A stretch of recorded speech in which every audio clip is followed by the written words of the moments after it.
Research ये कहता है कि हार्ट अटैक 100 में से एक परसेंटेज को आएगा, लेकिन डेंटल का प्रॉब्लम तो हर कौन है। 100 में अगर डेंटल प्रॉब्लम है तो 20 लोग जो है वो डेंटिस्ट के पास जाते हैं, 80 लोग जो है वो मेडिकल स्टोर से दवाई लेके काम करते हैं। पैदा होता है ना बच्चा, तो मुंह के अंदर एक भी माइक्रो ऑर्गेनिज्म नहीं होता है, bacteria free. The moment he is born it starts. Body में जितने भी बड़ी बीमारियां तैयार हो सकती है ना, वो सारे के सारे। इंडिया में ओरल कैंसर सबसे ज्यादा है पूरे वर्ल्ड में। उसके पीछे का रीजन है टोबैको। अगर आप देखें वर्ल्ड में सब जगह लंग कैंसर नंबर 1 है, India is the only country oral cancer.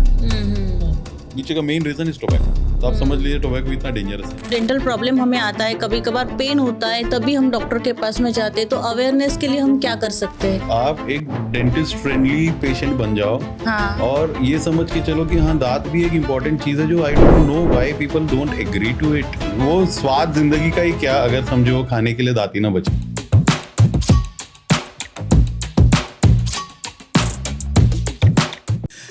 आज के इस एपिसोड में आप सभी लोगों का स्वागत है। आज हमारे साथ में है डॉक्टर गिरीश भक्ता जी। गिरीश भक्ता जी से लास्ट 1.5 आवर हमने बहुत कुछ डिस्कस किया। बेसिकली वो एक डेंटिस्ट है, वसई में उनका बहुत बड़ा क्लिनिक है, बहुत बड़ा नाम है। लास्ट 25 ईयर्स से वो प्रैक्टिस कर रहे हैं। 21 की एज में वो एक लेक्चरर थे नासिक में, एंड उनकी लाइफ की जर्नी हमने समझी और हमने बहुत कुछ समझा, जो ये बताएगी कि क्या क्या हमने समझा। बिकॉज कब से मैं ही बात कर रहा हूँ, बाद में ये कंप्लेन करेगी, बाद में ये घर जाने के बाद में कंप्लेन करेगी कि तूने मुझे बोलने नहीं दिया। लेकिन पॉडकास्ट में इसने बहुत कुछ बोला है, मुझे बोलने नहीं दिया। बता। आज के इस एपिसोड में हमने पूरी जानकारी ली है ओरल हाइजीन के बारे में, गम डिसीज के बारे में, डेंटल इम्प्लांट के बारे में, टीथ वाइटनिंग। इस बाद में आप अपनी ओरल हाइजीन घर पर कैसे मेंटेन कर सकते हो। बैड ब्रेथ के बारे में हमने जाना कि होम रेमेडीज करके कैसे आप छोटे छोटे नुस्खे आजमा कर अपनी जो डेली रूटीन की जो चीजें होती है उसको कैसे प्रिवेंट कर सकते हैं। ये एपिसोड किन्होंने देखना चाहिए? हर किसी ने देखना चाहिए, सबने। अगर आप आपके हेल्थ के बारे में कॉन्शियस हो, आपको, बिकॉज सर ने एक बात कही थी पूरे एपिसोड में, जो वो बार बार कहते रहे कि entry level to your body is through your mouth, and if your mouth is not healthy then your body is not healthy. उसके लिए मैं कहना चाहूंगी oral health means overall health. अच्छा बोलते हैं, कहाँ से पढ़ के लाई है, मेरे को देखना पड़ेगा। सो ये एपिसोड आप जरूर देखिए, आपके पेरेंट्स के साथ में देखिए, फैमिली के साथ में देखिए, आपको बच्चों को इसके बारे में ट्रेन कीजिएगा। अगर आप पहली बार हमारे चैनल पे आई है तो चैनल को सब्सक्राइब जरूर कीजिएगा। आपका प्यार ऐसे ही हमारे साथ में बरसाते रहिएगा। चलो डीप डाइव करते हैं एपिसोड में।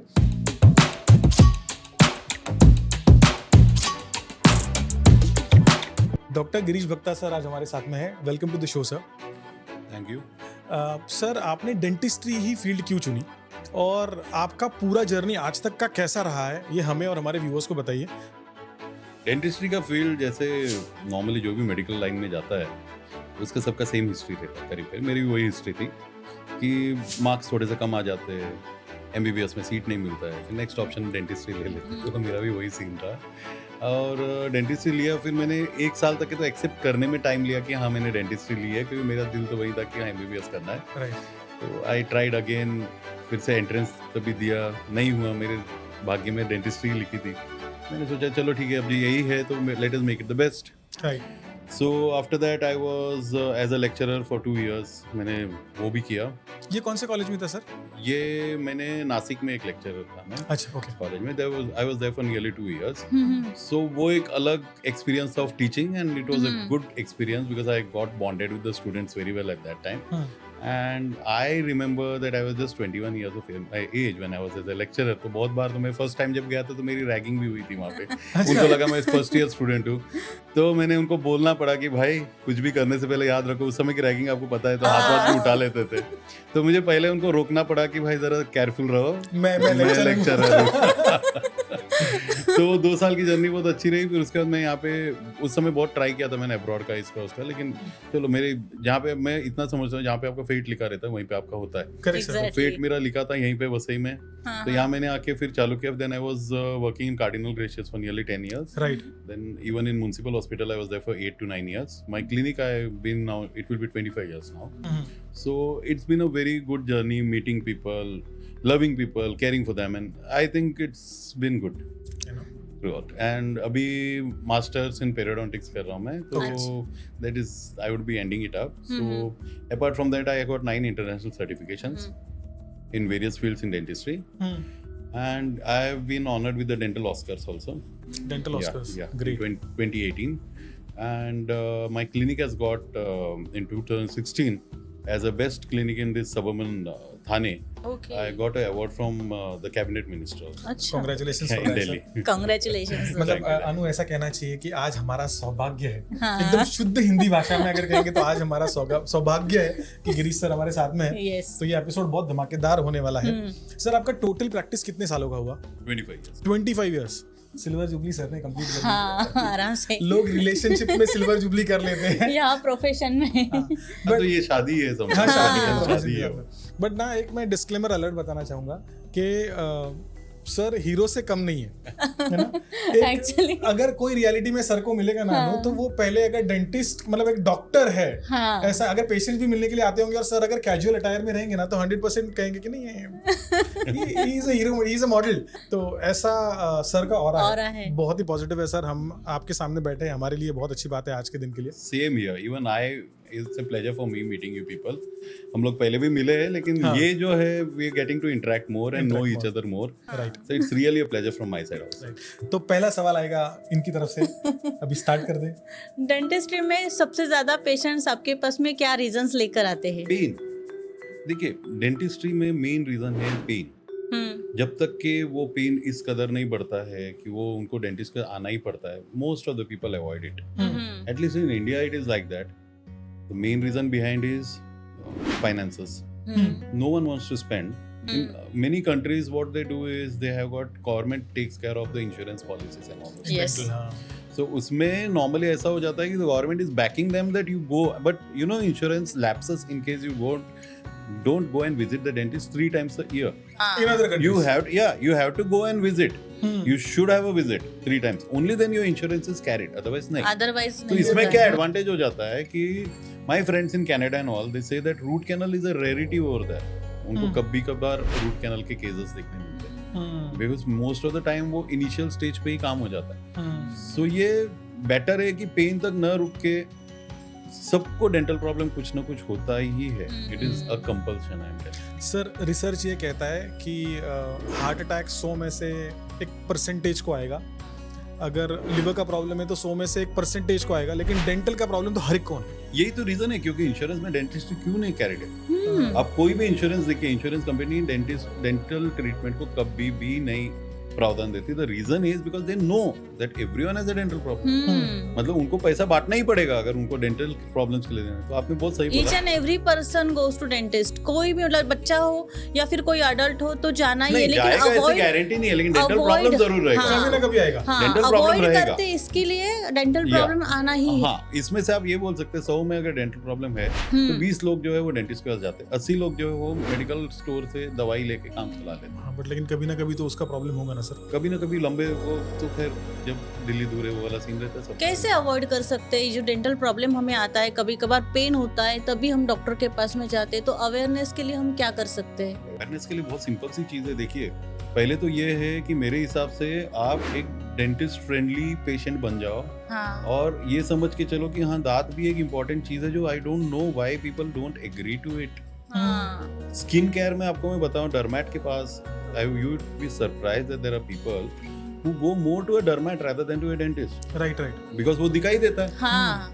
दांत उन लोग को मुंह के अंदर रहता है ना, वो छुपा लेते हैं. उनको ऐसा लगता है कि हाँ हम लोग दांत छुपा सकते हैं. Until वो सामने का ही बहुत खराब हो तो अलग बात. अंदर के दांत तो बोलते हैं उनको क्या करना है, किसको दिखने वाले. जब तक कॉन्फिडेंस लेवल की बारी नहीं आती है तब तक कॉन्फिडेंस इन द सेंस ये तो आपको ही आप जानते ही हो कि दुनिया मतलब पूरा खेल ही वैसा हो गया है दिखावे का. जो सामने दिखाई देता है उसको उसके ऊपर ज्यादा ध्यान देते हैं, जो नहीं दिखाई देता है वो सब छुपाया जाता है. ये सबके साथ ही है. तो दांत क्योंकि मुंह के अंदर रहता है, छुपाया जा सकता है, तो वो until पेन नहीं आता है तब तक उसमें कोई इंटरेस्ट नहीं. बेसिक दांत जो होता है बॉडी का हिस्सा होता है, बहुत बहुत इम्पोर्टेंट. और हर रोज हम सुबह से लेके रात तक दांत का ही यूज करते हैं. खाना खाने के लिए अगर दांत ही ठीक ठाक नहीं रहेंगे तो खाना कैसे खाएंगे? लेकिन ये बेसिक चीज एक्चुअली कैसे ये लिंक बहुत लंबा है. हाँ. आपके जनरल हेल्थ से भी बहुत. देखिए एंट्री पॉइंट है. हाँ. अगर आप कोई भी चीज का अगर आपका गेट अच्छा हो तो ही आप अपने आप को प्रोटेक्ट कर सकते हो, राइट? आपका जो एंट्री गेट है एलिमेंट्री कैनाल का या कोई भी चीज का, वही डिफेक्टिव हो तो अंदर का फिर आप सोचिए कि जीआई ट्रैक्ट का क्या होगा। एग्जैक्टली। अगर आपका खाने का जो है, अभी आपको बताओ मुंह के अंदर जो है, जब पैदा होता है ना बच्चा तो मुंह के अंदर एक भी माइक्रो ऑर्गेनिज्म नहीं होता। प्रेग्नेंट अब जब वो बच्चा वूम में रहता है तो this oral cavity is completely organism free, bacteria free. The moment he is born it starts in 6 weeks उसके जो बैक्टीरिया मल्टीप्लिकेशन है वो 20 folds हो जाते हैं। इन 1 year he is having a full microbial flora. और आप बिलीव नहीं करोगे, बॉडी में जितने भी बड़ी बीमारियां तैयार हो सकती है ना, वो सारे के सारे माइक्रोबियल फ्लोरा मुंह के अंदर है। आप सोचो, तो ये एंट्री पॉइंट है हमारा। उस एंट्री पॉइंट को ही आप डिफेक्टिव रखोगे तो आगे का क्या सीन होगा आप सोचिए। ये बारे में कोई सोचता नहीं है। I want people to think about it that उनके जनरल हेल्थ, उनका कॉन्फिडेंस, उनकी स्पीच, सब कुछ ये डेंटल हेल्थ पे डिपेंडेंट है। तो मेक इट परफेक्ट तो things will be good. Like oral health is overall health बोलते हैं। हाँ, वो स्वाद जिंदगी का ही क्या, अगर समझो खाने के लिए दांत ही ना बचे तो ऐसा वाली बात है।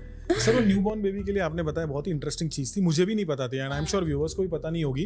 तो इसको जो न्यूबॉर्न बेबी है 6 weeks में उसको starts multiplying, it starts multiplying. उसको एक पेरेंट कैसे कंट्रोल कर सकता है? नहीं, कंट्रोल करना ही नहीं है उसे, नहीं करता है, ये करना ही नहीं है। ओके, देखिए माइक्रोबियल फ्लोरा जो है वो बैलेंस में रहता है।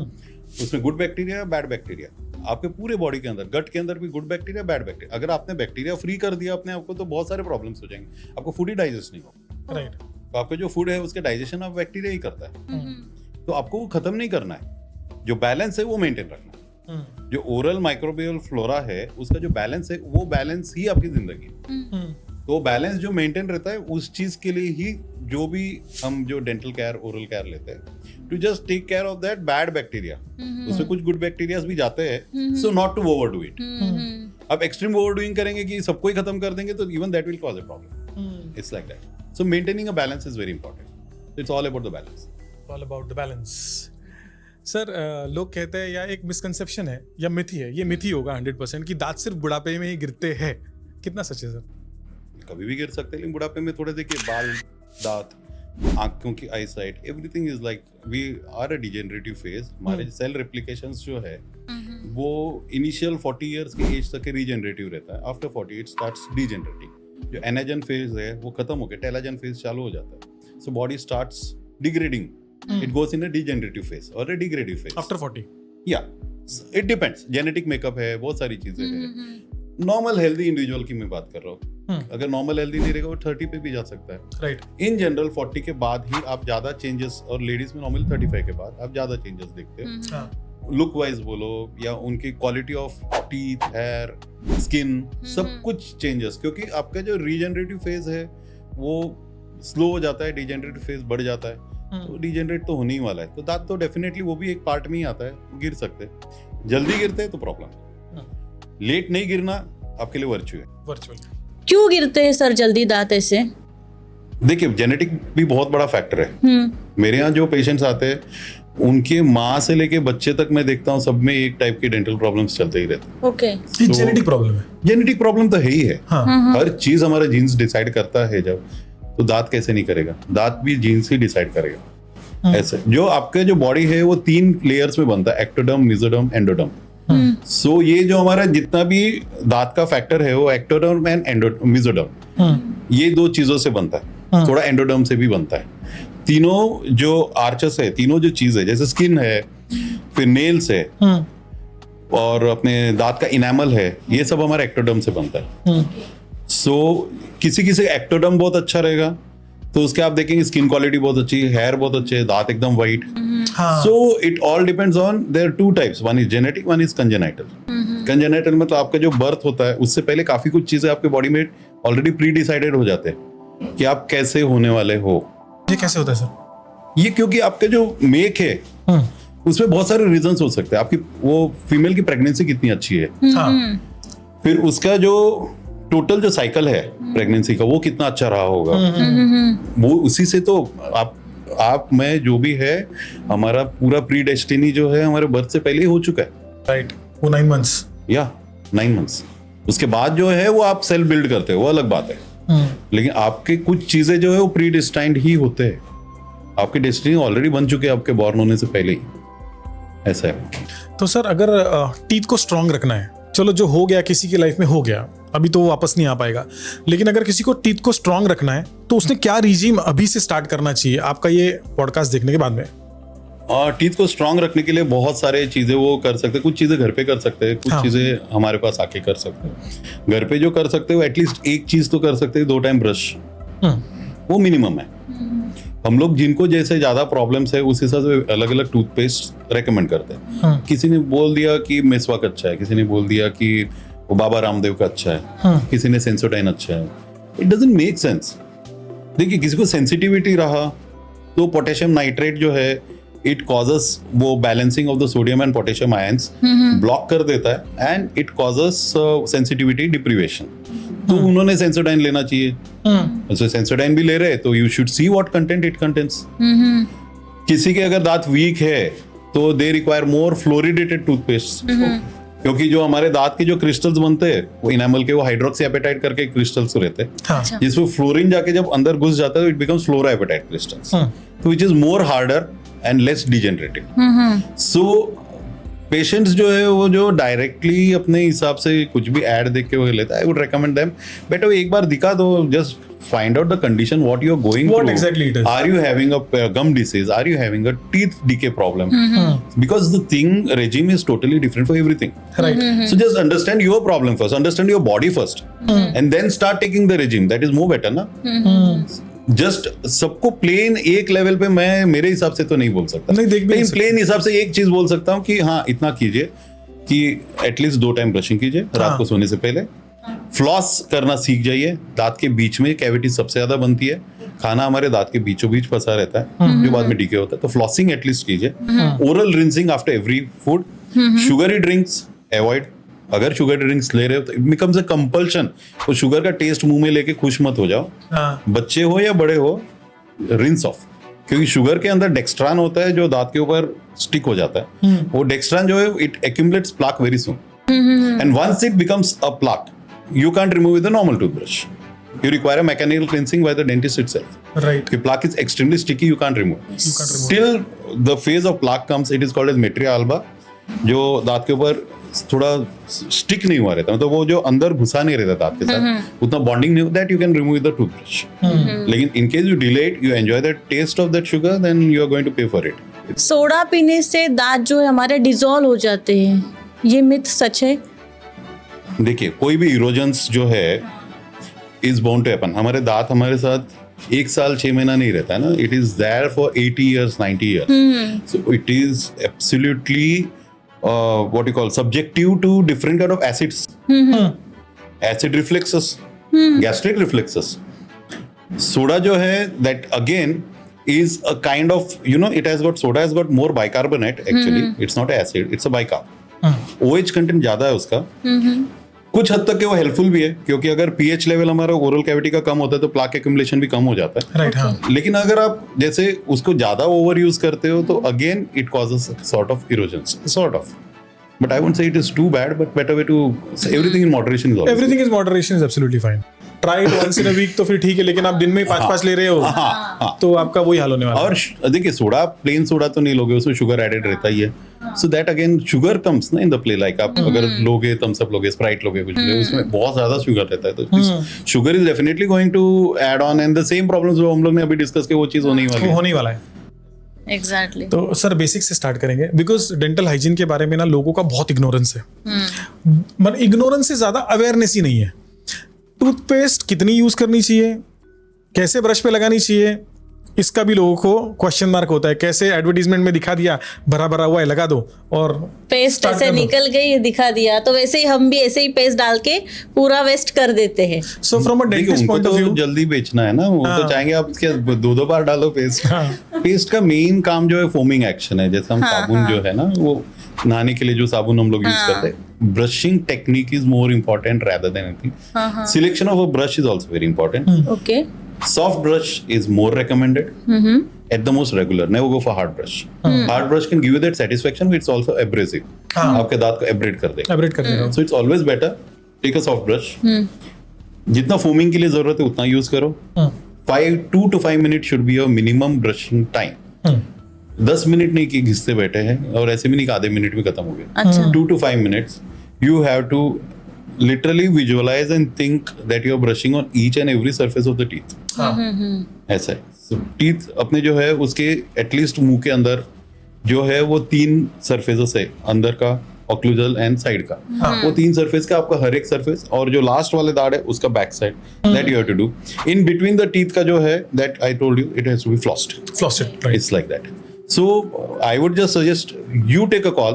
आपको फोमिंग के लिए कितना चाहिए, नॉट फॉर प्लेजर, जब कितना आपको एक टोटल फोम या जो झाग बनाने के लिए जितना चाहिए उतना ही आप वो यूज कीजिए.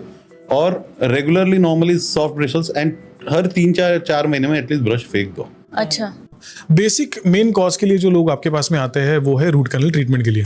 नहीं, पेन लेके आते हैं. पेन लेके आते हैं. हाँ, वो नहीं आके बोलते रूट कैनल करना है. हाँ, वो तो बाद में डिसाइड वो होता है तो ना. पहले बोलेंगे रूट कैनल मत ही करो. गलत सवाल हो गया मुझसे. हाँ. पेन लेके आते हैं. और उसमें भी मैं आपको बताता हूँ, जब एक, वैसे तो कई पेशेंट्स ऐसे भी है जो एक डेंटिस्ट के पास जाते हैं, उसको रूट कैनल सजेस्ट किया जाता है. हाँ.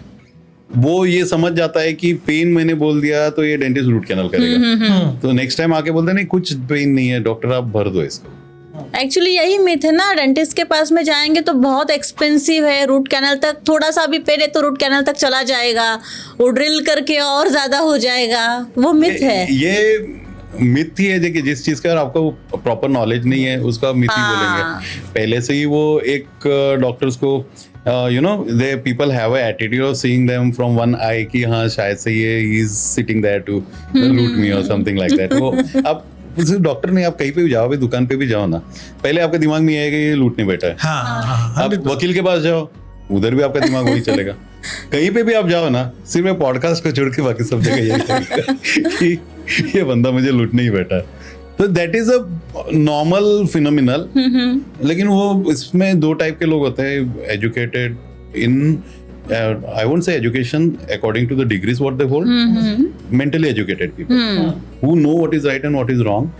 If they are convinced that yeah, this guy is telling me is right, it's better to follow it. Right. और ये एक बार में नहीं होता है. It takes some time. You have to know that person for a long time, and you have to build a relation with him.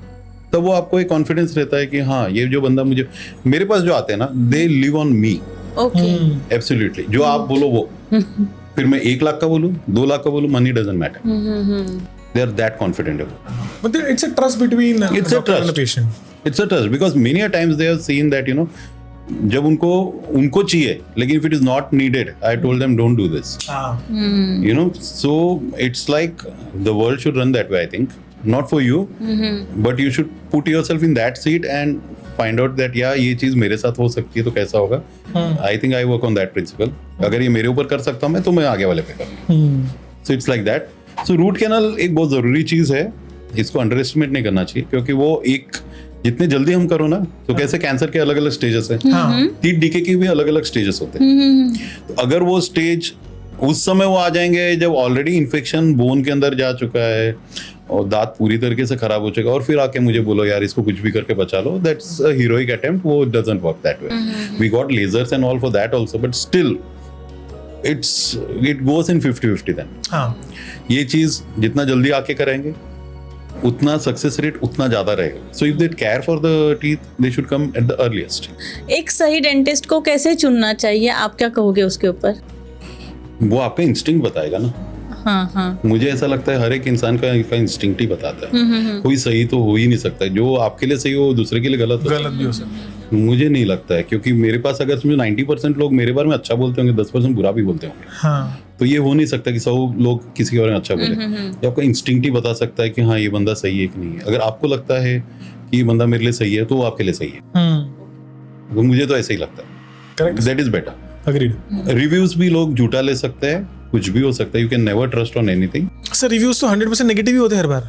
Negative भी होते हैं, बहुत कम दिखेंगे. हाँ. और नेगेटिव भी अगर समझो किसी के नेगेटिव अगर रिव्यू रहेगा ना, तो ऐसे कई लोग हैं जो लाइफ को नेगेटिवली लेते हैं. आप चाहे उनके लिए कुछ भी कर लो, वो कभी खुश नहीं हो सकते. तो you can't actually see the reviews and also go, but एक फेयर इनफ आइडिया आ जाता है ना रिव्यूज से कि हाँ ये बंदा कैसा रहेगा. मतलब कुछ प्लसेस देखो कुछ माइनस देखो, सारे प्लस है तो पक्का है कि उसने कुछ ना कुछ किया ही है. क्योंकि ऐसा हो नहीं सकता दुनिया में हर किसी से, मतलब हर कोई उससे खुश हो. हाँ हर कोई हो. हाँ वो तो भगवान से भी नहीं होते तो इंसान से तो हो नहीं. Instinct I think is better. हाँ उसका नॉलेज ऑफ जो डेंटिस्ट्री हो या नॉलेज ऑफ द प्रोफेशन कितना अच्छा हो, आई वांट पीपल टू जज ऑन दैट एस्पेक्ट हाँ rather than certificates भी ठीक है, लेकिन वो knowledge about like you should get your answers. If you get your answers correctly, go for the dentist. आपको ऐसा लगता है you can't get your see. I would suggest one thing. मैं मेरे यहाँ जो dentist, there are so many dentists who work at my place. अभी तक at least 50 to 70 dentists must have been trained from my place. मैं उनको यही बोलता हूँ, the most important thing is the knowledge what you have. आपको अगर एक आध काम नहीं भी आता है ना, you have got people for that who will come and do at your place. You will not be a specialist in everything, but you should know whom to call and what to deliver. Correct. ये हर किसी के profession में आजकल वही important है. Lawyer भी रहेगा तो उसके पास भी रेवेन्यू का केस अलग रहेगा, डाइवोर्स का अलग रहेगा. So you know he will not handle all the cases, right. LLB लगने से वो सब नहीं करेगा. नहीं. तो फिर बीडीएस एमडीएस रहने से क्यों जरूरी है कि वो हर चीज करे? हर कुछ चीज करे. But he should have the knowledge of everything, what he should suggest the patient and what he should deliver. He should know that. That's most important. Right. So coming back to root canal treatment, मेरा सवाल था, तूने चुरा लिया था. तो sir root canal treatment में जब आपके पास में कोई भी पेशेंट आता है तो सबसे पहले टेक्नोलॉजिकल एडवांसेस अभी क्या हुए हैं जो 10 साल पहले नहीं थे? बहुत सारे. एक एग्जांपल. 10 तो छोड़ दीजिए, मैं बता रहा हूँ जब मैंने चालू किया था तो वो रूट कैनल और आज के रूट कैनल में जमीन आसमान का फर्क है. तभी तो हमारे पास बेसिक जो हैंड इंस्ट्रूमेंट्स थे उससे करते थे. फिलिंग जो हम लोग करते थे वो बेसिक 2% टेपर्ड फिलिंग मटेरियल से करते थे. हाँ. There was nothing. आज आपके पास वही छोटा सा जो दांत है जो हम लोग एक्सरे में उठा के, वो आधा तो एक्सरे ढंग से दिखता भी नहीं था. हाँ. वो जैसे आपके आज डिजिटल एक्सरे ये फोटोग्राफी हो गई है, वैसे जो पहले वो रोल वाला रहता था. हाँ, हाँ. और रोल वाले में अगर Negatives एक वाला. फोटो भी अगर खराब आ गया तो आपका एक रोल का 32 में से एक गया, उसका दुख आप मनाते थे ना. तो वैसे ही वो एक्सरे का भी वही था, वो फिल्म था. आज आप एक छोटे से दांत को आप इतने बड़े स्क्रीन में, हमारे यहाँ तो हर एक चेयर पे अराउंड 32 इंचेस के स्क्रीन के लगे हुए हैं. तो हर एक्सरे आप 32 इंचेस में देखते हैं. आप सोचो जो दांत हम लोग को एक छोटा सा 2x2 के एक्सरे में दिखता था, आज आपको 32 इंचेस में दिख रहा है वो. तो कितने हद तक आप उसको क्लियरली देख पाते हैं. वो पहला एक एडवांस है.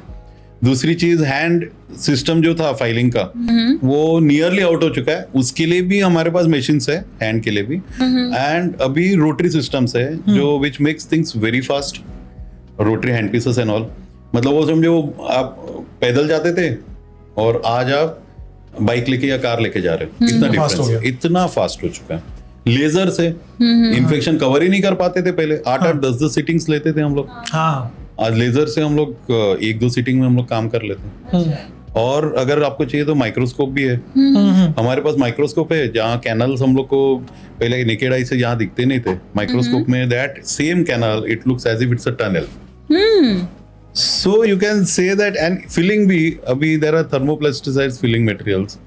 जिसमें जो हम लोग पहले वो जीपी डाल के वगैरह वो जो फिलिंग मटेरियल 2% के करते थे, you can directly fill in with the thermoplasticized gun.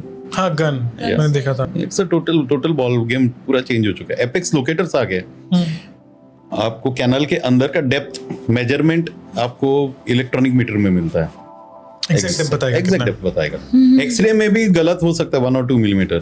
इसका प्रिसीजन 0.5 मिलीमीटर से भी कम है. It's so precise, it's so accurate. ऐसा कंप्लीटली चेंज बॉल गेम है. कोई पता नहीं कैसे 20-25 साल चलते थे वो रूट कैनल में. तो अभी भी जब आते पुराने रूट कैनल वाले बोलते अभी भी मस्त चल रहा है, मैं एक्सरे नहीं लेता हूँ.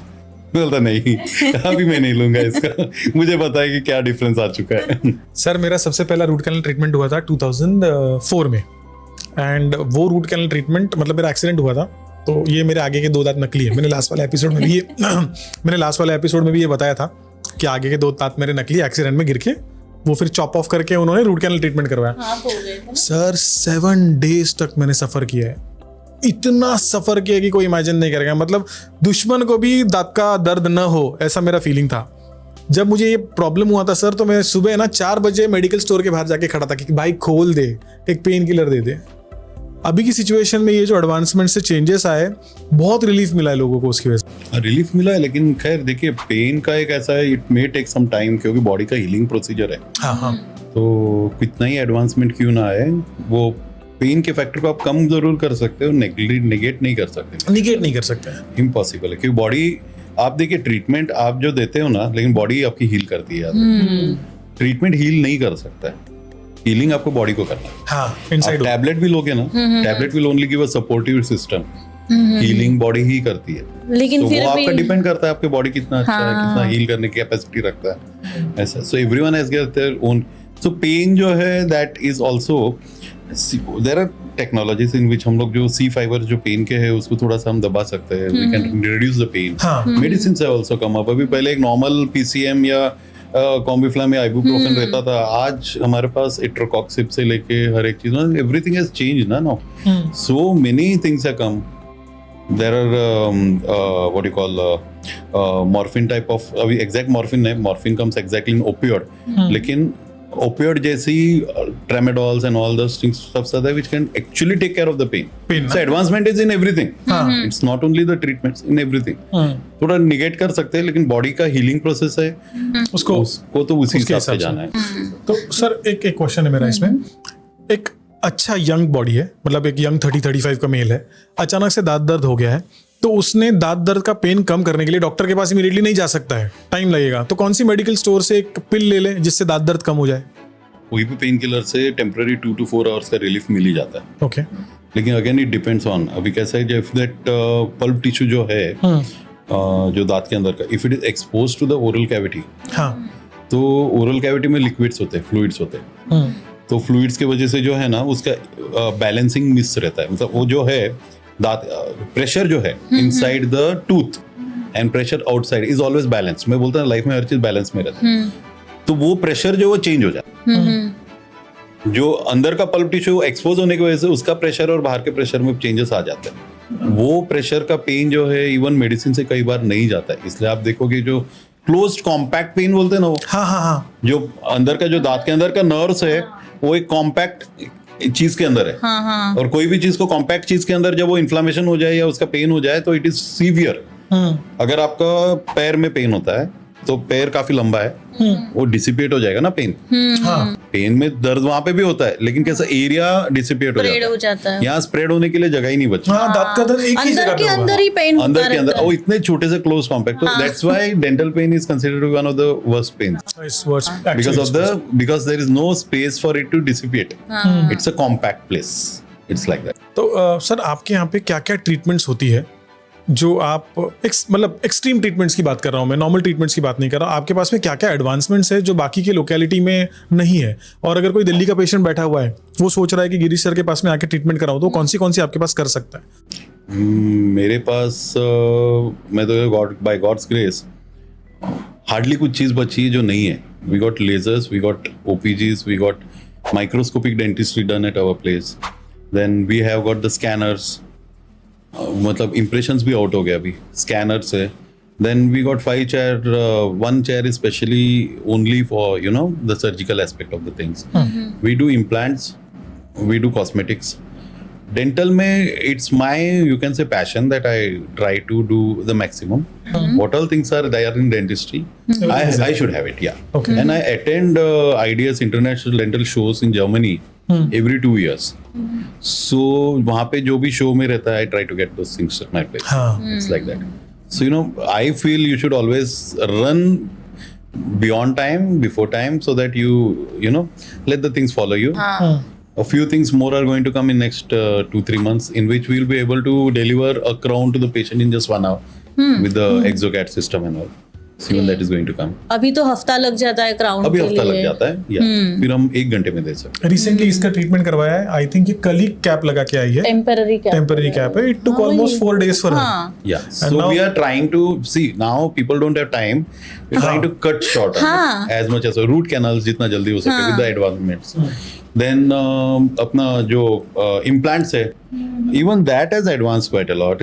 पहले 6 months लगते थे. Now we are trying to cut short on it. There are bicortical implant. Now we have patients who come from US and all. We deliver them teeth within 3 days. Within 3 days by doing basal implants or by doing advanced implants like zygomatic, pterygoid. You know, there's a whole lot of bunch of things which has completely changed now. So let people get the benefit. I think. Right, very true. Sir implants के बारे में बात करेंगे तो implants की सबसे ज्यादा जरूरत किसको है? जिसके पास दांत नहीं है. हाँ, बट कौन सी, मतलब मैंने फुलिश क्वेश्चन पूछ लिया. मैं एग्री करता हूँ इस बात को, लेकिन सर ऑनेस्टली बताओ, इम्प्लांट्स क्या होते हैं यही लोगों को पता नहीं. पहली बात तो जब तक वो एज तक इंसान नहीं पहुंचता है तब तक इम्प्लांट का इंपॉर्टेंस नहीं पता है. एक्चुअली इम्प्लांट्स क्या है ये तो अभी कुछ हद तक के सबको पता चल चुका है, क्योंकि गूगल है, फिर अपना यूट्यूब है, तो लोग स्क्रॉल करके, लेकिन बहुत मिसकंसेप्शंस है. उनको ऐसा लगता है वो एक स्क्रू है.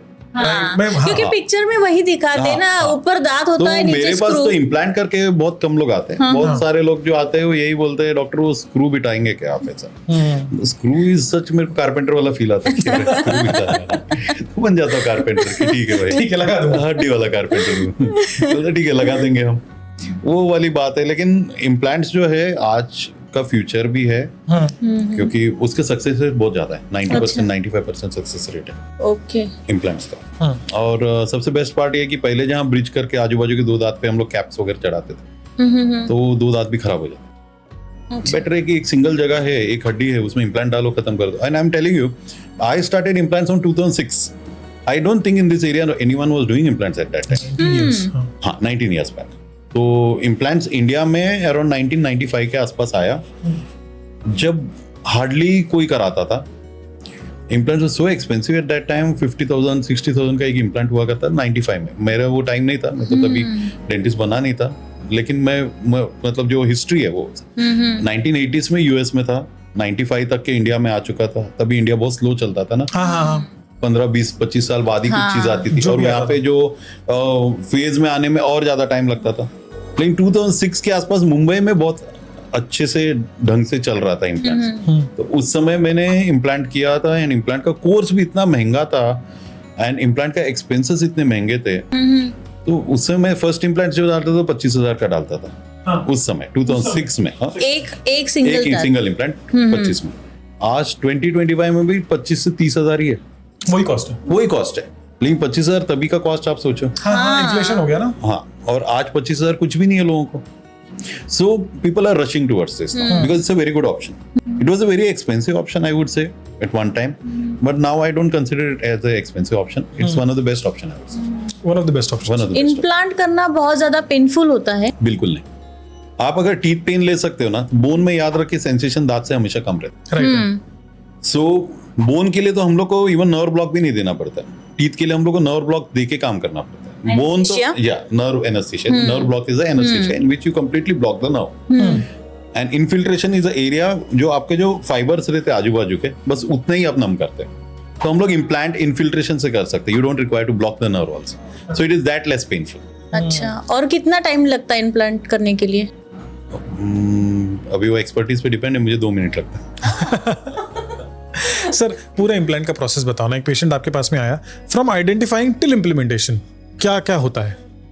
सबसे पहले तो हम लोग को बोन कंडीशन सबसे इंपॉर्टेंट है. बोन पतला है, लंबा है, नर्व पोजीशन किधर है, ये हम लोग को एनालाइज करना बहुत important. You can't just go and screw it up. It's not. You will get screwed otherwise. Patient will get screwed. Yes. So it's not screwing. You should understand whether that patient is ideal candidate for implant. उसका medical condition क्या है? Is he heavy diabetic? Is he having any medical issues?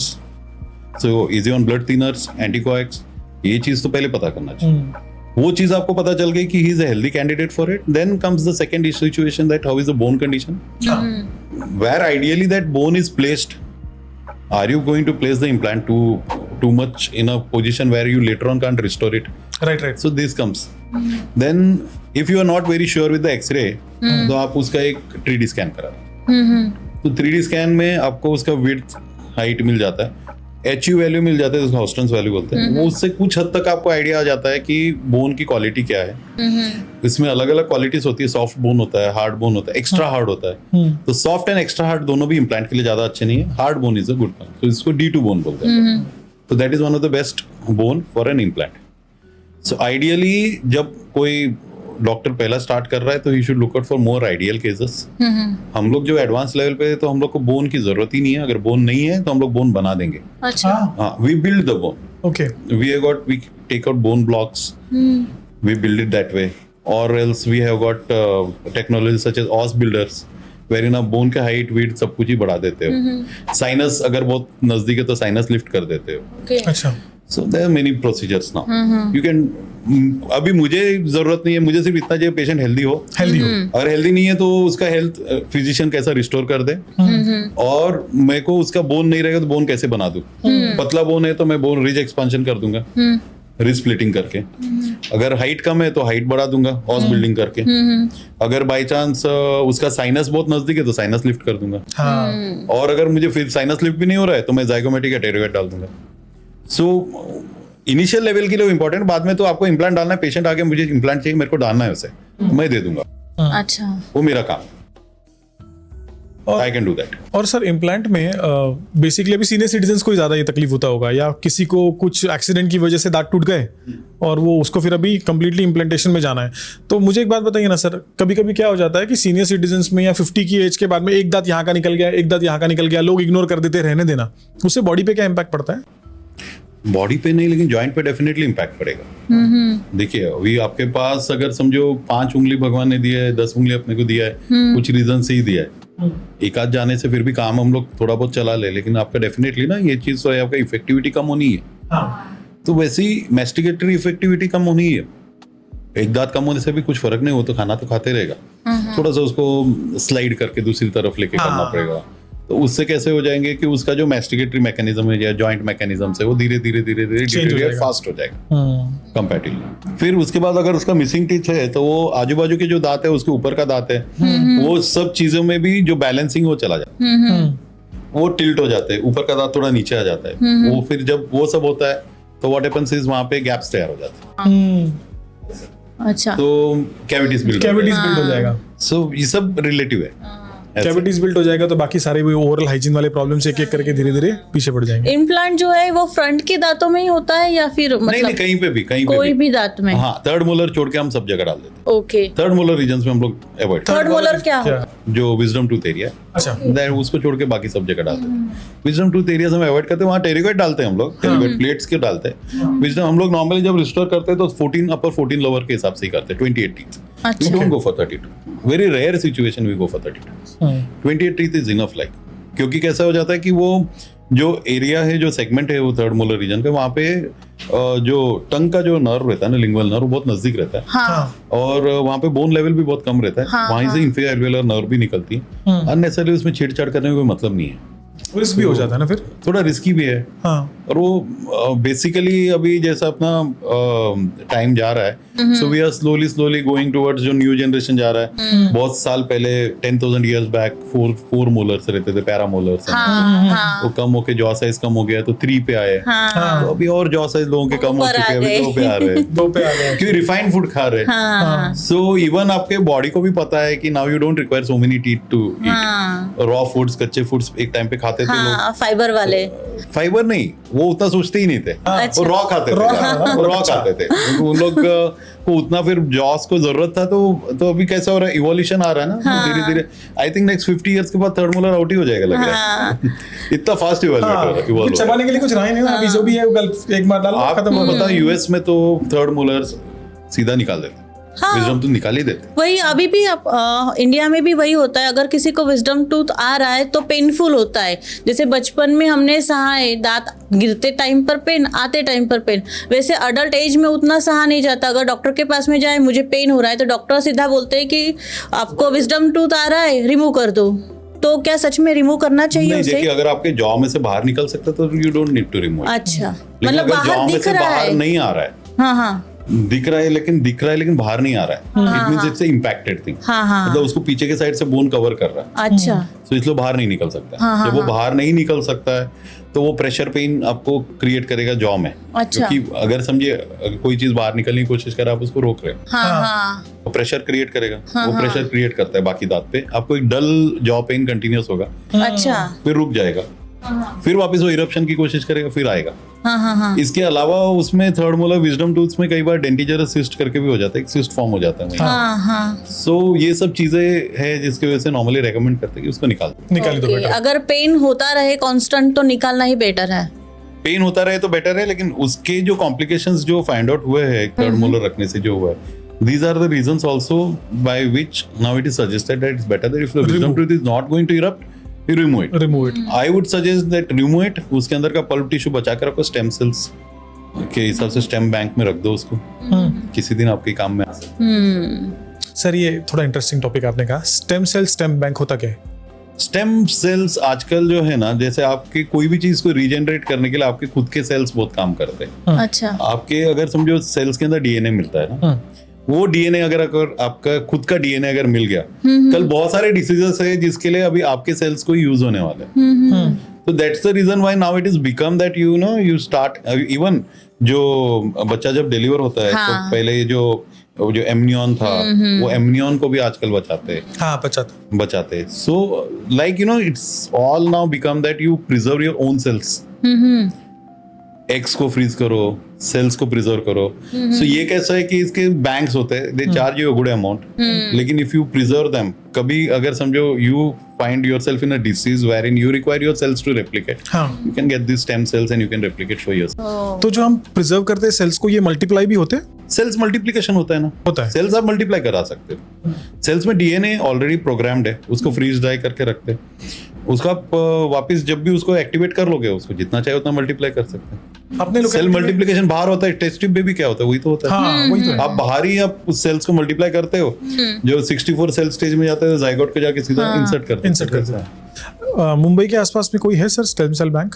मेरे को exactly पता नहीं, लेकिन definitely किसी को भी पता करना है। इंडिया में है ना, लेकिन इंडिया बहुत है, बहुत सारे, मुंबई में भी है, but I have never preserve my self, तो मुझे करना चाहिए ना? करना चाहिए। नहीं, हमें फर्स्ट प्रेगनेंसी में डॉक्टर ने सजेस्ट किया था उस टाइम पर। अच्छा बोला था, it's always better, it's always better to do that. अभी सर न्यूबॉर्न बेबी के बारे में थोड़ा बात कर लेते हैं कि न्यूबॉर्न बेबी की ओरल हाइजीन पेरेंट्स ने कैसे मेंटेन करनी चाहिए? देखिए 6 महीने के आसपास तक नॉर्मली दांत आना शुरू हो जाता है। पहले 6 महीने तो अगर बाई चांस पहले ही दांत आ गए तो उसको हम लोग नेटल टीथ बोलते हैं, pre natal teeth, by birth वगैरह आ गए। सो दैट इज वेरी, वो कभी भी एकदम स्ट्रांग नहीं रहते, हिलते हुए रहते, causes a lot of problems in breastfeeding and all, तो हम लोग नॉर्मली तो उसको निकालते हैं। अगर समझो बाई चांस 6 मंथ्स पे जो रेगुलर टाइम है वो आ रहा है, तो जैसे ही दांत आते हैं parents should take a soft brush और उसको ब्रश करना चालू करना चाहिए तभी से। दूसरी चीज ये है कि जब तक दांत नहीं आते तब तक के भी जब भी फीडिंग होता है, आई वुड सजेस्ट कि वेट कॉटन या वेट क्लॉथ ले लो और उसके पूरे गम्स को क्लीन करो, क्योंकि वो ओरल बैक्टीरियल फ्लोरा जो है वो डिस्टर्बेंस ना हो, बैलेंस बना रहे। और 6 महीने में जैसे दांत आते हैं तो धीरे धीरे उसको पहले व्हाइट कॉटन से भी स्वाइप कर सकते हो, हल्का सा ब्रशिंग कर सकते हो। 7 से 8 साल की उम्र तक ब्रशिंग का मॉनिटरिंग बच्चों का पेरेंट्स ने करना चाहिए। तो बच्चे खुद अपने आप से बना सकते हैं पेरेंट्स को, तो पेरेंट्स को आके मुझे पैसा देंगे एक्चुअली गार्गल करके आ जाते हैं, मैंने ब्रश कर लिया बस। कर लिया वही, बिकॉज उनके लिए वो सबसे, मराठी में हम कहते हैं ना, कंटाळा आला मला दादर काय करायचं, वैसा वाला उनके लिए सिचुएशन। कई बार होता है टूथपेस्ट का वो फ्रेग्रेंस या स्मेल पसंद नहीं होता है उनको, तो फिर वो अलग अलग फ्रूट वाले भी उनको रेकमेंड करेंगे। है कि बच्चे जो रहते हैं वो ड्रिवन नहीं होते ना, तो वो आलसी होते हैं, उनको majority time they just want pleasure, so that is the reason why they do. उतना कॉन्शियसनेस भी नहीं रहता है कि they need to look good और समथिंग। हाँ, धीरे धीरे आया है अभी 8th-10th स्टैंडर्ड के स्कूल में भी डेंटल कैंप होते हैं, तो उसकी वजह से भी थोड़ा अवेयरनेस बच्चों में आ जाता है। हाँ, लेकिन मैंने एक चीज देखा, डेंटल कैंप सब करो ना, इससे हार्डली वो पेरेंट्स कभी लेके आते हैं। नहीं आते मैंने देखा है। फ्री की वैल्यू नहीं है सर, फ्री की वैल्यू नहीं है, उन लोग को ये भी लगता है कि छोड़ो ना, ये तो गिर के ही आ जाएंगे वाला। स्कूल वाले ने प्रोग्राम रखा है तो क्यों जाना है, वो ये गिर के ही आ जाएंगे वाला सीन कॉन्सेप्ट बहुत कॉमन है। और ये मेरे यहाँ भी आते हैं ना, तो दे आर लाइक कि ये तो वैसे भी गिर के आने वाला है, छोड़ दो ना। They don't want to spend on the thing which is not going to last forever. Milk tooth है तो वो गिरने ही वाले। तो मैं तो उन लोगों को सिंपल सा बोलता हूँ, आपका दांत अगर खराब हो गया या देयर इज पेन, आप ये गिर के आएगा 5 साल बाद, आप 5 दिन बेयर कर सकते हो इस पेन को, खुद नहीं कर सकते, आप अपने बच्चे को 5 साल बेयर करने बोलते हैं। Why? What good reason? That doesn't make sense according to me कि आप जस्ट ये 5 साल बाद गिर के आने वाला है करके उसके ऊपर आप स्पेंड नहीं करना. मेन प्रॉब्लम स्पेंडिंग का ही है ना. स्पेंडिंग का ही है. स्पेंडिंग का ही है. नहीं तो उन लोगों को कोई प्रॉब्लम नहीं है. मैं कल बोल दूं मैं फ्री में फिलिंग कर दूंगा, बोला अच्छा ठीक है कर दो. ऐसा है ना. तो it's like the most important thing is people should understand it. They are not spending for others, they are spending for themselves. वो किसी को पैसा नहीं दे रहे, वो खुद के लिए पैसा खर्च कर रहे. एग्जैक्टली वही ओरल हाइजीन का जो हैबिट है बच्चों को बचपन से ही अगर लगा के रखेंगे तो आगे जाके उनको इम्प्लांट तक जाना भी ना पड़े. ये शायद कई बार ना सरप्राइजिंग लगता है कि आप एक डिनर में 3,000 रुपए खर्च करके आ जाते हैं. 3,000 का रूट कैनाल आपको करना भारी पड़ता है, जिससे आप कम से कम 10 से 20 साल वो उस दांत से खाना खाने वाले. तो मेरे को वो कॉन्सेप्ट नहीं समझ में आ रहा. अवेयरनेस ही नहीं है ना. अवेयरनेस नहीं है. अगर समझिए देखिए रूट कैनाल अब्रॉड में इंडिया में चीपेस्ट है. हाँ. वर्ल्ड में कहीं इतना चीप नहीं है. मेक्सिको जो यूएस के पास सबसे सस्ती जगह है ना, वहाँ पे भी 12,500 रूट कैनाल का है. और चलो मुंबई में अगर थोड़ा सा हाई लेते हैं, लेकिन अगर आप थोड़ा सा देखोगे ना तो एक ऑन एन एवरेज 3 to 6,000 तक के root canal most of the places में हो जाते हैं. Right sir. Which is I think is very underrated for the kind of treatment what it is. It is a difficult procedure and to be done nicely. It is definitely requires the skill of the dentist. क्योंकि दिखता भी कुछ नहीं है और उसमें उनको वो करना है, परफॉर्म करना है. तो इतना स्किलफुल, कभी भी स्किल का हमेशा ज्यादा पैसा रहता है, बट आई थिंक इसमें यहाँ अंडररेटेड है. Underrated. Still okay, not a problem. लेकिन just think that don't think that we are wasting that money. I would say that you are spending in a right way. You are actually investing in yourself. Actually investing in yourself. हम लोग क्या करते हैं, हम लोग पूरी life हम invest ही करते हैं ना अपने आप पे. पूरी लाइफ में हम लोग जो भी कमाते हैं, except for few people who would love to keep that money in the bank and just be merry that मेरे पास घर में पैसा है मेरे बैंक में. उसके अलावा most of the people they just spend on themselves or they just invest on themselves. Like you said, invest is the right word. The biggest real estate in the world is not actual real estate. It's your own body. Own body. और उसी की तरफ बहुत ज्यादा ignorance होता है और दांतों की तरफ तो सबसे ज्यादा होता है. सबसे ज्यादा हो जाता है. कई बार होता है ना कि अगर यहाँ पर पेन है, कैविटी आ गई तो हम इस साइड से खाना खाते हैं क्योंकि यहाँ पर पेन होता है. तो जब तक वो बढ़कर हेडेक तक नहीं जाता है या फिर बहुत फियर भी है, पैसा ही सिर्फ नहीं होता है, फियर भी है. क्योंकि फियर ऑफ ट्रीटमेंट भी एक बहुत बड़ा फैक्टर है. I won't suggest always money. हम लोग किसी को कम नहीं बोलना चाहेंगे, बट फियर डेफिनेटली 85% पीपल है. स्पेशली वो जिसका या तो गलत एक्सपीरियंस हुआ है, जैसे इन्होंने कहा कि मतलब एक हैवॉक था, तो नेक्स्ट टाइम इनको अगर डेंटल करेगा इनको पहले पैरानॉइड हो जाता हूँ मैं. डेंटल का कभी भी कुछ आया ना, मैं एक्चुअल में पैरानॉइड हो जाता हूँ. मतलब मुझे डर लगता है कि यार वो वाला पेन मुझे वापस नहीं चाहिए. वो रात में आज तक नहीं भूला. लोगों को अच्छी रातें याद होती है, लेकिन मुझे एक आधा ऐसा रहता ही है जो आदमी कभी दोबारा एक्सपीरियंस नहीं करना चाहता है.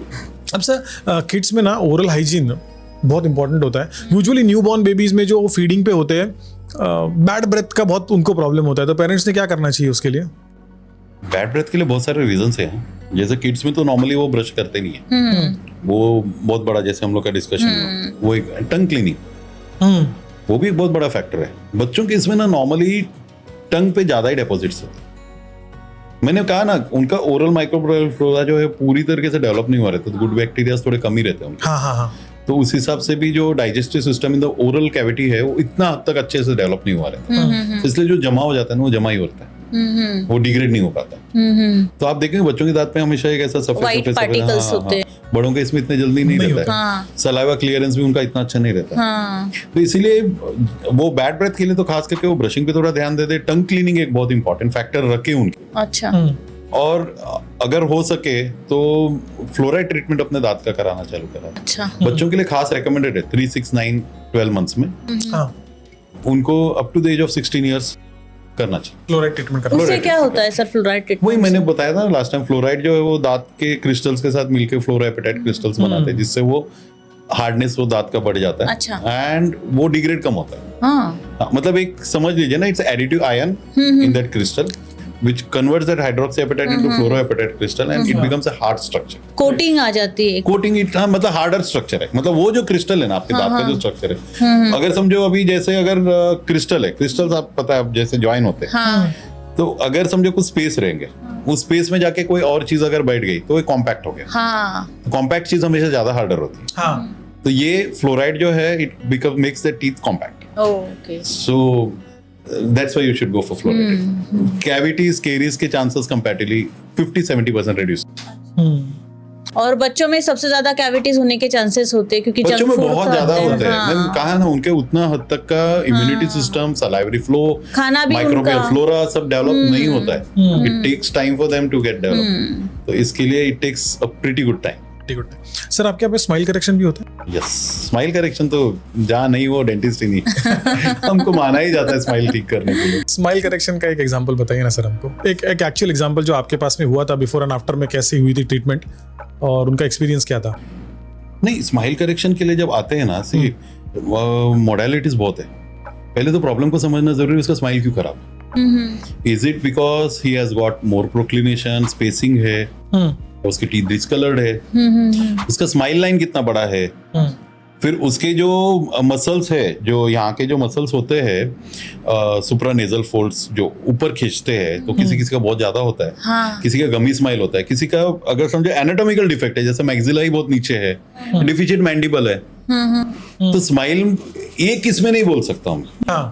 स्माइल एक होलिस्टिक अप्रोच, कोई एक ट्रीटमेंट ही नहीं है स्माइल ठीक करने के लिए।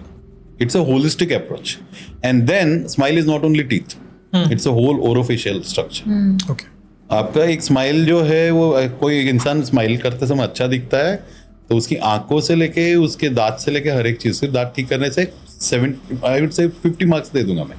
दांत माधुरी दीक्षित 50 मार्क्स स्माइल को, उसके दांत की वजह से, बाकी 50 तो उसकी शक्ल है ना, शक्ल है, right. So it's like that. तो स्माइल करेक्शन के लिए अगर मेरे पास आते हैं, पहले तो मैं उसे एक होलिस्टिक अप्रोच में लेता हूँ। मैं देखता हूँ कि उसका जैसे एनाटॉमी कैसा है पहले, तो anatomical symmetry, facial symmetry note करना बहुत जरूरी है।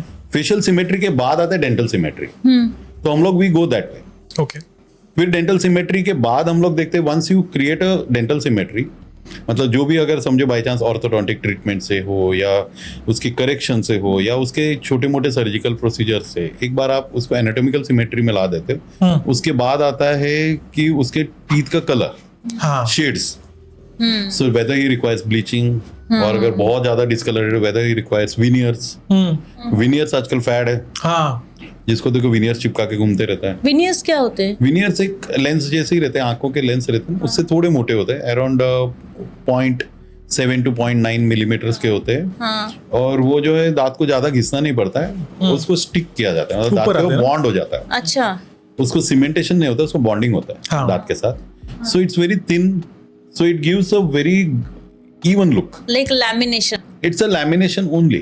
It is a lamination. The other name for veneer is laminates. Okay, So you laminate the whole upper 8, lower 8. You just laminate it according to.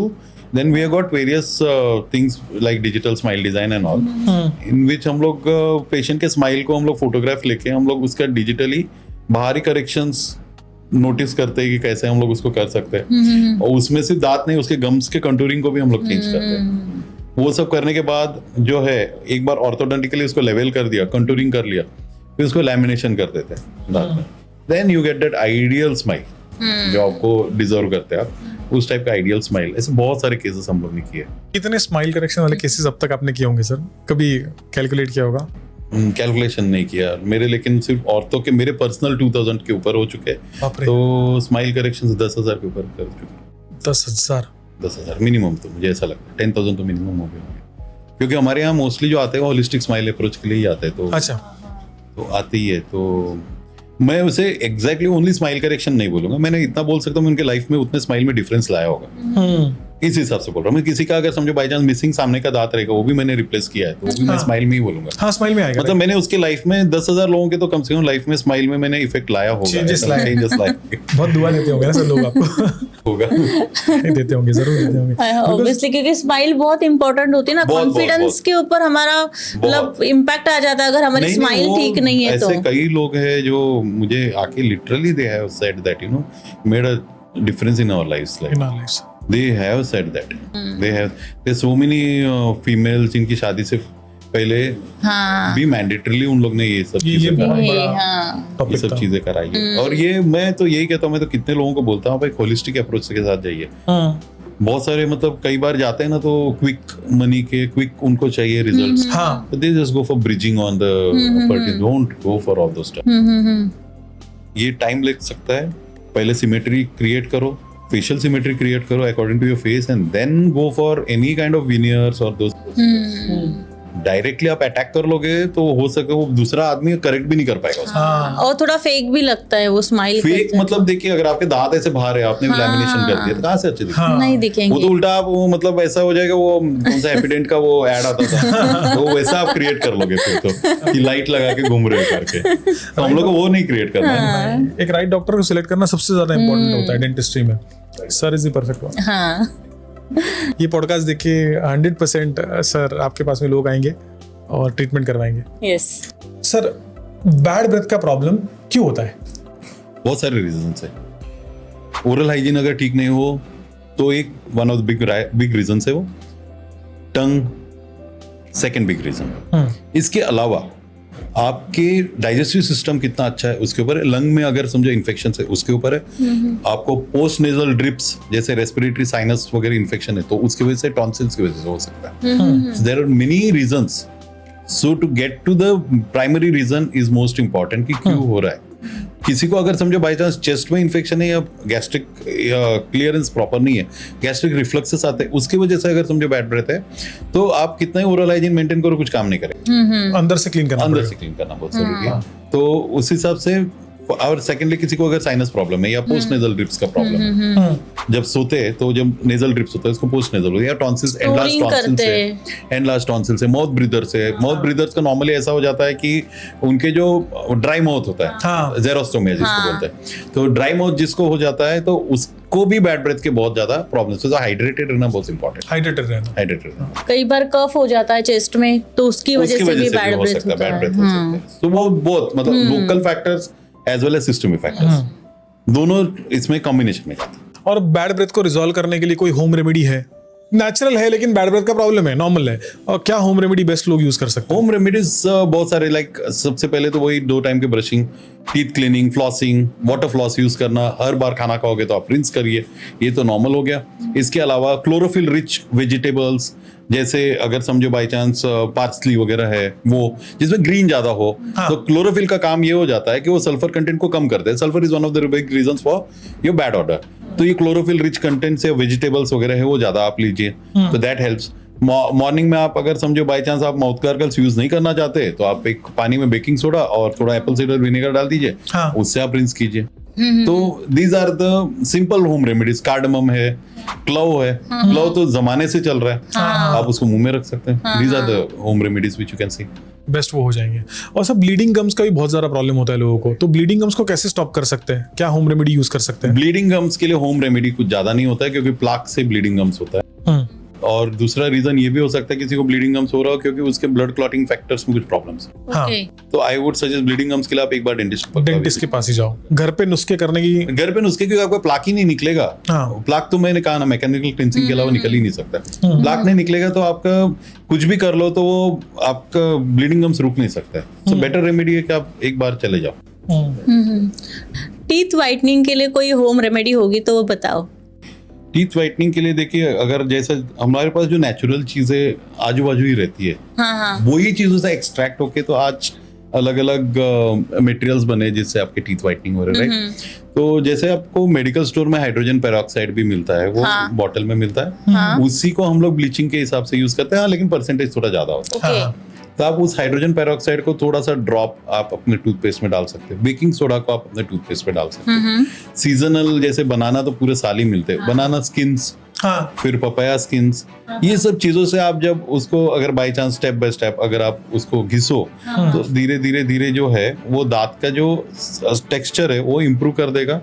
And secondly जो दांत के जो colours जो अंदर मिक्स मैच रहते हैं ना, वो अलग अलग व्हाट यू कॉल पिगमेंट्स के जरिए होते हैं, वो पिगमेंट्स लाइटन हो जाते हैं। जैसे स्किन का कैसे कलर इंसान लाइट कर सकते हैं, ये मैं नहीं बोलूंगा गोरा काला हो जाएगा, लेकिन हाँ उसके जो मेलानिन है उस पिगमेंट्स को लाइट जरूर कर सकता है। वैसे दांत के अंदर के जो पिगमेंट्स है उसको लाइटर शेड में ला सकता है। ये सब होम रेमेडीज करके it will become more brighter, not whiter but definitely brighter. मतलब बनाना पील और पपाया पील, अगर that is one of the thing, hydrogen peroxide is the best I would say. Everyday अगर 4-5 महीने के लिए करोगे तो एक्चुअल जो दांतों का कलर एटलीस्ट वो आ जाएगा, या उससे भी थोड़ा बेटर भी हो जाएगा एक्चुअल आपके चेहरे। हाँ, लेकिन एक चीज है, यू शुड ऑलवेज रिमेंबर, ये जो जो भी अपने सेल्स होते हैं ना वो दोबारा रीजनरेट होते रहते हैं। हाँ तो अगर आप जैसे ब्लीच करके अगर समझो स्किन वाइटनिंग करते हो, लेकिन कुछ टाइम के बाद तो आपका रियल स्किन कलर आएगा, वैसे ही दांत का भी वैसे ही आप दांत का ब्लीच कराओ या जो भी करो, दोबारा जब उसके जो सेल रिसाइकलिंग हो जाएगा तो it will come up to the same pigment, same colour आ जाएगा। So keep on doing it,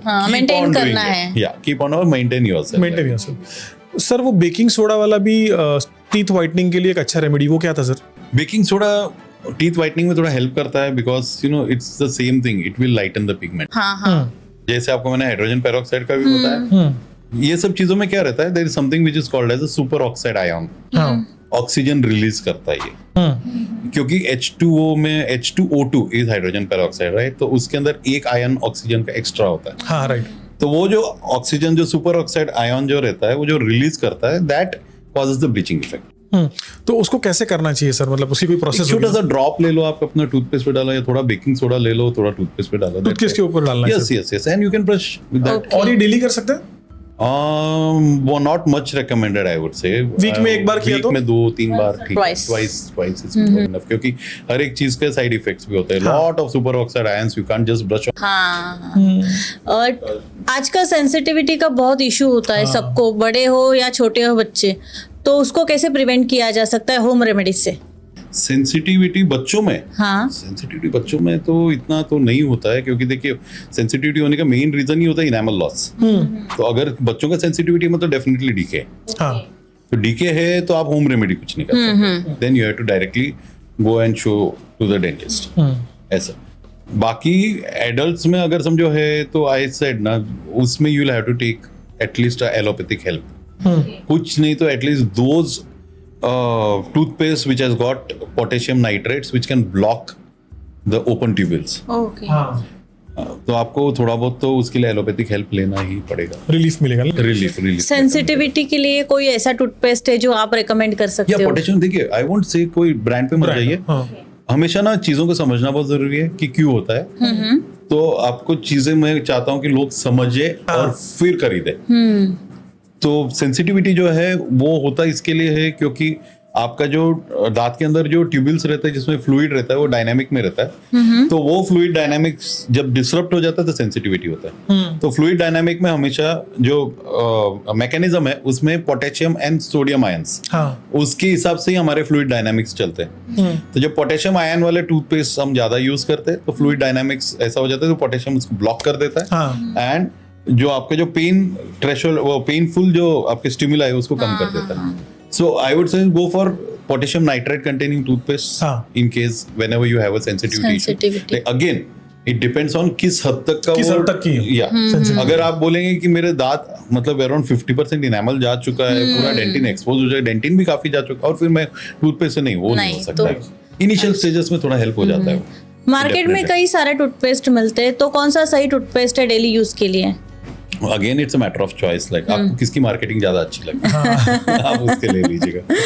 मैंने कहा है जैसा साबुन है वैसे टूथपेस्ट, मेजर काम उसका फोमिंग एक्शन। इसके अलावा आपके अगर प्रॉब्लम्स है तो पहले उस प्रॉब्लम्स को नोट डाउन कीजिए, डेंटिस्ट के पास जाइए, उससे आप रेकमेंडेड टूथपेस्ट ले लीजिए। ये सबसे बेस्ट है। अगर आपको खुद को खरीदना है तो आपका किसकी मार्केटिंग ज्यादा अच्छी लगी आप उस हिसाब से ले लीजिए। और सर टूथपेस्ट कितनी यूज करनी चाहिए? हाँ, टूथपेस्ट जो है देखिए, अगर मुझे अगर बोलेंगे तो एक पर्सनल चॉइस है कि आपको कितना फोमिंग एक्शन चाहिए, लेकिन आजकल रेकमेंडेड है कि maximum peanut size is enough. बहुत ज्यादा या ग्रेन जितना, that much is enough, you don't require to absolute, क्योंकि उसमें लॉन्गर रन में देखा गया है कि it causes a little bit of harm also, so you can take a little bit, जैसे मैं अभी दिखा देता हूँ how much you can take, can just take a small, उतना टूथपेस्ट इतना इनफ होता है, या दैट्स इनफ। मतलब आपके 32 दांत इतने से टूथपेस्ट में आप क्लीन कर सकते हो। जैसे हम लोग को पहले पता नहीं थे, हम 4-5 पराठे खा लेते थे और बाद में पता चला कि सिर्फ 2 रोटी से ही हमारी जिंदगी चल सकती है, बाकी तो सारा स्टोरी होता है। तो वैसे ये सब चीजें जो है वो मजे लेने की बात है, मजे लेना है तो भर भर के टूथपेस्ट यूज करो। अच्छा तो मुझे पूछना ये क्योंकि ना मैं कम से कम गए 3 से 4 मिनट से सोच रहा हूँ कि सर को ये सवाल मैं कब पूछूंगा। ठीक है सर, स्मोकिंग से टीथ्स के ऊपर क्या इम्पैक्ट पड़ता है, ओरल हाइजीन के ऊपर क्या इम्पैक्ट पड़ता है? ओरल हाइजीन पहले तो बैड ब्रेथ का तो बहुत बड़ा इफेक्ट है। स्मोक से नो डाउट इन दैट आपका निकोटिन लेवल पूरे मुंह के अंदर आता है, और उसके बाद आपका टोबैको भी दांत के ऊपर डिपॉजिट्स हो जाते हैं, टीथ स्टेनिंग तो होता ही है, उसके अलावा ओवरऑल ओरल हेल्थ में बहुत ज्यादा इम्पैक्ट पड़ता है। इसके किसी के भी अगर समझो by chance healing process slow हो जाता है। हाँ, इसके अलावा हम लोग ने देखा है जो टोबैको यूजर्स है उन लोग को मैक्सिमम टाइम ऐसा हो जाता है, OSMF करके कंडीशन आता है जिसमें उनके गाल ये उससे बहुत टाइट हो जाता है, मुंह खुलना कम हो जाता है। ये एक बहुत बड़ा हेडेक है। एंड इंडिया में ओरल कैंसर सबसे ज्यादा है पूरे वर्ल्ड में। उसके पीछे का रीजन है टोबैको चीविंग। टोबैको अगर आप देखें वर्ल्ड में सब जगह लंग कैंसर नंबर 1 है, India is the only country where oral cancer is नीचे का मेन रीजन इज टोबैको। तो आप समझ लीजिए टोबैको इतना डेंजरस है। अलार्म दे रहा है लेकिन हम ले नहीं रहे। एडिक्शन की बात है ना सर, एडिक्शन तो कोई जल्दी छोड़ता नहीं है। अभी एक बार हो गए एडिक्टेड, कई सारी सेलिब्रिटी जो है जिनको फॉलो करते हैं यंग जनरेशन, वो एडवर्टाइजमेंट करते रहते हैं और फिर उनको फॉलो करने की वजह से लोग भी वही यूज करना चालू कर देते हैं। हाँ, आप कुछ हद तक के बोल सकते हैं। अब इतना डाई हार्ड फैंस अगर कोई बन रहा हो तो और भी उनके बहुत सारे वर्च्यूज है, उसके बन जाओ ना। अगर वो इंसान वहां तक पहुंचा है तो वो क्यों पहुंचा होगा, उसको ज्यादा फॉलो करो रेदर देन वो क्या कर रहा है। मैं उसके ऊपर एक कहना चाहूंगी, हमारे जो ग्रेट क्रिकेटर है सचिन तेंदुलकर जी, उनको टोबैको ऐड के लिए रेकमेंड किया गया था, ब्लैंक चेक दिया गया था कि आप जो अमाउंट चाहिए उसके ऊपर फिल करो और टोबैको ऐड करो, लेकिन उन्होंने मना किया क्योंकि उन्होंने उनके डैड को प्रॉमिस किया था कि मैं ऐसी कोई भी ऐड नहीं करूंगा जिससे लोगों की लाइफ के ऊपर इम्पैक्ट आए।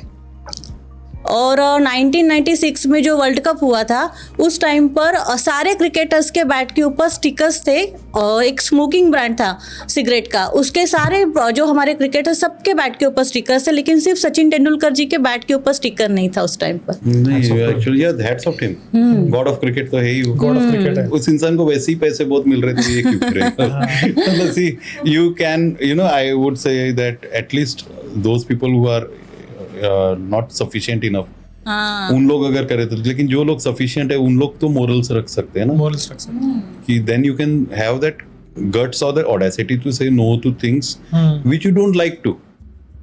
I think that is a really good thing that people should learn. Those people who like many people who have done these ads, they are also very sufficient. Very sufficient sir, Very sufficient. They don't need to. क्योंकि क्या होता है कि जो इलिटरेटेड लोग हैं बेचारे गांव वाले, उनको नहीं समझ में आता, उनके पास में इतना सोर्स तो है नहीं, गांव में अच्छे अच्छे डेंटिस्ट इतने होते नहीं है कि उनको समझा सके, बता सके, तो वो उनको फॉलो करते हैं। उसके साथ में वो जो सिग्नल्स देते हैं भूलो सुपा केसरी, वो फॉलो भी करते हैं। और कई लोगों को कैसे रहता है, किसी किसी का वर्किंग जो फील्ड है, हाँ, उनको लगता है वो स्ट्रेसफुल है, उनको जगना बहुत जरूरी है। लाइक मैं एक बार कैब में आ रहा था, तो अभी तो गुटखा वगैरह सब बैन है, लेकिन उन लोगों को पता है किधर मिलता है। सो मेरे को बोला सर मैं 5 मिनट रोकता हूँ हाईवे पे। हाँ, तो रात के 2 बजे था। मैं बोला हाईवे पे 5 मिनट रोक रहा है, बोला इसका साला इरादा क्या है। बोला यार क्यों रोकना चाहता है, तो जरा बता ना, रीजन क्या है। तो बोलता है नहीं वो मेरे को वो फनी लेनी है। बोलता है इधर ही ले ले फनी। बोलता है इधर 30 रुपए का, उधर 10 रुपए का मिलता है। तो एक सुनसान जगह पे रोका, सच में फनी लेके आया। नहीं एडिक्शन, कुछ एडिक्शन है। तो मैंने उससे पूछा कि क्यों तू लेना चाहता है, तो उसका वही सिंपल ये था, आंसर था कि मुझे नहीं लूंगा तो मैं जग नहीं पाऊंगा, आंख लग जाएगी। So people have correlated those things with few things. They feel that हमारे survival instincts इस पे based है. So it's more of that also. That's it. Sir, we have got a handful of information from you today. It was pleasure talking to you. बहुत मज़ा आया आपके साथ में डिस्कस करके। हम कोई भी डेंटल पेशेंट को रेकमेंड करेंगे कि 100% वो आपके पास में आए, आपसे ट्रीटमेंट करें। 25 साल का आपका एक्सपीरियंस है, इतना एक्सपीरियंस बहुत ही कम लोगों को होता है। So they'll get a good treatment from you. We are sure about it. And आपसे जो इन्फॉर्मेशन मिली है, जो नुस्खे मिले हैं, वो लोग अपनी लाइफ में भी इम्प्लीमेंट करेंगे। So thank you very much for coming on the show sir. आशा करते हैं कि आगे भी हम आपके साथ में एक पॉडकास्ट एपिसोड बना पाए। Yeah, sure. Thank you very much, sir. Really a pleasure. Nice meeting you people also. Thank you very much. All the best to you also. I really appreciate that. मैं एक दिन something like वो YouTube sensation देखना चाहूँगा आपको। Thank you. ये जी Touch wood. productions. It means a lot to us, sir. Thank you very much. Yeah.